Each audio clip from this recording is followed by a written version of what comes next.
Social media జనాలకు పరిచయం అవసరం లేని పేరు మోటివేటర్ వంశీ.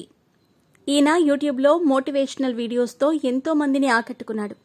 వంశీ వీడియోస్ను లక్షల మంది ఫాలో అవుతూ ఉంటారు. అయితే ఈయన త్వరలో విడాకులు తీసుకోబోతున్నట్టు కొన్ని వార్తలు సోషల్ మీడియాను షేక్ చేసిన విషయం తెలిసిందే. కానీ వీటిని కొందరు కొట్టిపారేశారు. కానీ చివరికి ఆ వార్తలే నిజమయ్యాయి. జనవరి 17న తాను తన భార్యతో పరస్పర అంగీకారంతో విడిపోతున్నట్టు అధికారికంగా ప్రకటించాడు. తాజాగా ఓ ఇంటర్వ్యూలో పాల్గొన్న ఆయన విడాకుల గురించి మాట్లాడుతూ, మేము హ్యాపీగానే విడిపోదాం అనుకున్నాం, అలాగే విడిపోయాం. సంతోషంగా ఉన్నప్పుడు కలిసి ఉన్నాం, హ్యాపీగా లేము అనుకున్నప్పుడు ఇక కలిసి ఉండటం అనేది రాంగ్ లైఫ్ స్టైల్ అవుతుంది.